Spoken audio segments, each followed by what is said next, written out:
I think unlike rest of our songs, this song is very lyrically dense, and there are a lot of vocal based sections in song, which is a little different from rest of our catalog. We tend to create more of instrumental based songs. So I thought this song had the potential to appeal to a larger audience. So I thought this would be a good choice to open the album. And also, this is the first song we actually finished in terms of mastering and producing. So that was another reason that this is the first song to be released. Yeah, can't deny that.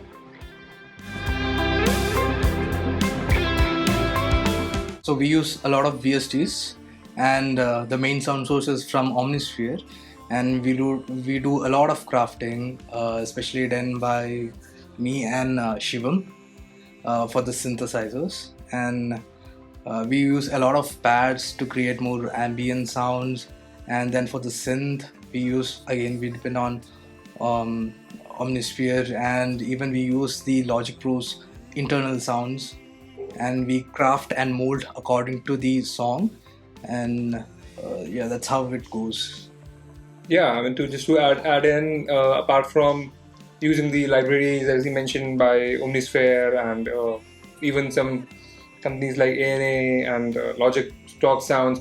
So these sounds are available, to everyone's access. But like we tend to use them in an interesting way and like try to do a spatial arrangement where we stack multiple sounds and pan them around and make them blend with the guitar and other elements so that everything works together. So yeah, I mean Yeah. that works. Yeah, to create that atmosphere.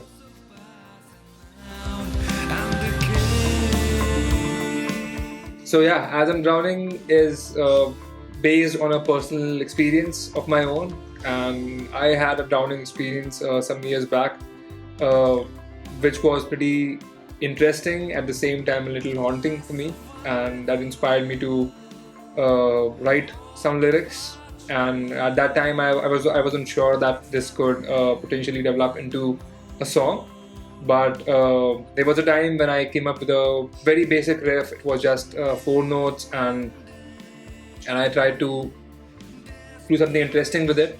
So I used delay as an effect, and like I made a 7/8 beat and used the four notes which I played with the guitar, and the rest of the three notes by filled with the delay. So this delay-based riff led to development of the whole song. I can talk for hours and hours about it, but to sum it up, this was based on a very personal experience, and yeah, that song is very special for me in that regard. So yeah, that's about it.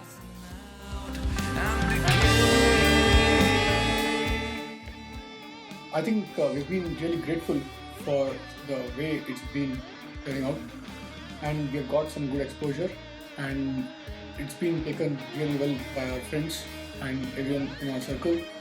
And I'm sure we'll do this and we'll keep going further.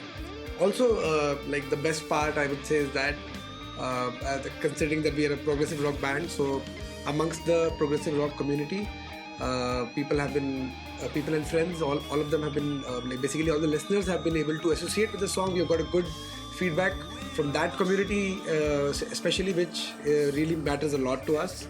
So yeah, that is the thing, and even other general listeners of rock music. So people were able to relate to it, and I think that is something which really is very close to us and really matters to us a lot.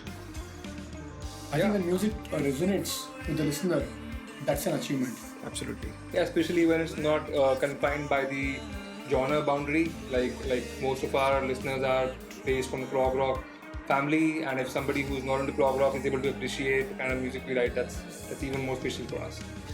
So yeah, the response has been great so far, and we hope it goes more. We on hope it listeners. continues with the album as well.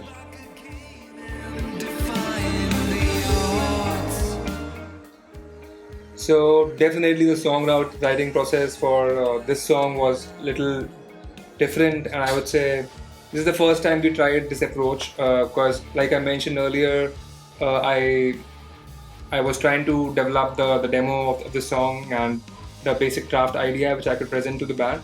But while developing that craft idea, I ended up arranging the whole song in the DAW, and I realized that like I personally got too attached with the structure, and when I presented the song to the band, everybody really liked it, and we didn't feel like we need to change anything based on the structure.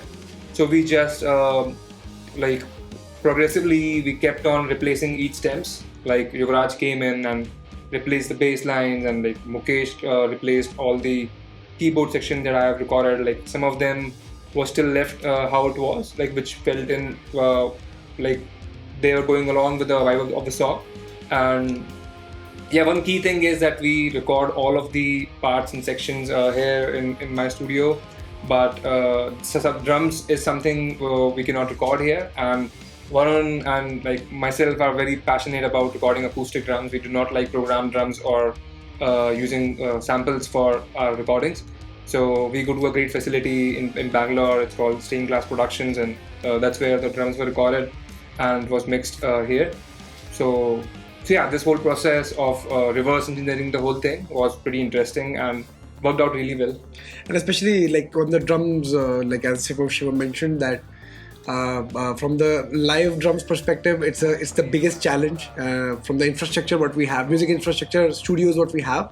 So fortunately, we were able to associate with Stained Glass, and there we had a good arrangement of a very really good, nice acoustically treated room, a nice drum kit. So that is something which is, I think, a big plus point, that we were able to get a really good output from there, and then we mixed it and got the audio, got the drums output what we really wanted. Absolutely.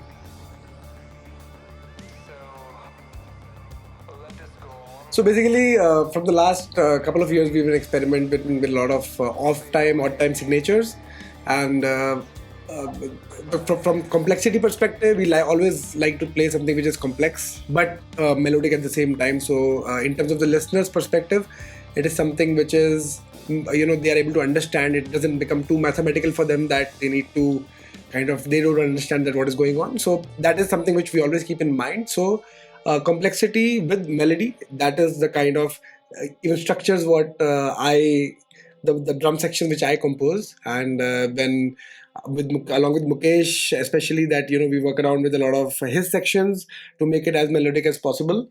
So how do you do that? And yeah, the main thing is like we add a lot of dark chords, basically like augmented, diminished chords. And Varun, he is a very big fan of minor scales. Yeah. And yeah, I mean, it becomes a challenge for us as a songwriter. Like if we bring a section which has even tint of happiness or positivity, he gets really annoyed. It's ironical. It's ironical. We want to be happy in life, but we love the saddest chords. Saddest chords. Yeah. And he even remembers the chords.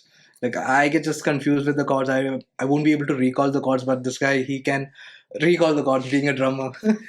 So yeah, all these the synchronization between all of us and the output, the common vision what we have towards the song. So as a whole, it tends to become complex yet melodious at the same time for the listener. So that's something which we always keep focused on. Yeah.